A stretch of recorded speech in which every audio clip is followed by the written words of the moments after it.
Hello, my name is John Morrison. I am 68 years of age and I'm here to talk about my experiences with prostate cancer.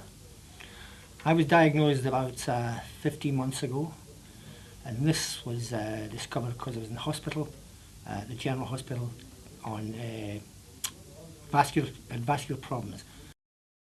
But during my stay in the hospital for about 9 days, I protracted sort of urine problems, etc.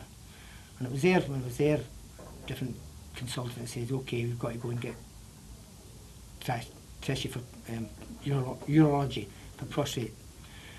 I went to, eventually, after getting to the General, and done my tests, the biopsies, the urine tests, etc. and all that. And I went up to see the consultant, thinking, oh, everything's okay. And it turned out that it wasn't okay. I was told prostate cancer with a PSA of 9.3.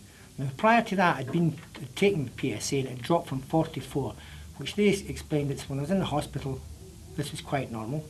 Eventually done another one, they wanted to do it quickly. They done another one which was 19, they weren't happy with that, and it dropped to 9.3, which they deemed that was the right one. They gave me the options, asked me what I wanted to do. In the state of mind I was in, and my wife, and we just didn't know what to do. But it was quite easy for me, because they gave me the option of active surveillance. And it was quite easy for me at that time to say, I'll go for that, because I was in fighting another battle, i.e. with the vascular problems. Also, I'd been to Glenfield because I had heart problems, murmuring and all that. And it turned out, with that, it was, I've got a hole in the heart and I've had it since I was born, and I played football up till I was 50, so it wasn't bothered, so just got on that, forget that one.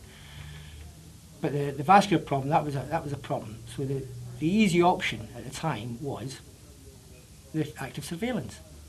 Now since then I've been back twice, and each time I went back, the PSA initially went up to, I think it was 10.3. We also went on a sort of day out, a jolly if you want to call it, at rugby, where we done this test for the PSA test, and I could do it in 10 minutes. And I think it was then 10.3 then. But coming back, I had to go for my 6 monthly blood test, which was at the doctor's, and then back to the hospital, and it dropped to 8.3.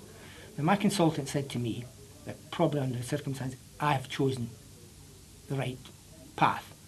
It's not for everyone, but it suited me. At the moment, it still suits me because I don't feel any different. And the consultant had said, well, carry on. Another thing I'd like to say is when I was in the hospital, when they diagnosed me with the prostate, the options when I met, of course, straight out from the consultant, then to see a nurse. And she was excellent, very good. And they gave us the option, you can phone places, i.e. PROSTaid and COPE. I've contacted both of them, and PROSTaid have been very good, and Robert Bannerman's been excellent, particularly when I had no idea about it, what was happening, and he sent me some DVDs, and I listened to them, and I can assure you the information that he gave me on them was excellent, and it helped me cope. I also went to COPE, the place, I still go there once a month, to people with prostate cancer. And I find this is quite therapeutic, listening to people, etc. Getting back to what I'd like to say, I have no complaints about the hospital with treatment and all that, and COPE and PROSTaid. I'd like to say, if you can, if I'd like to say something, is thank you for these people. I'm still with them, and I've come here today unknowingly. People I'm coming, unknowingly what to do. I'm only too glad to help. If I can help someone else like you, well, all I'll say is thank you.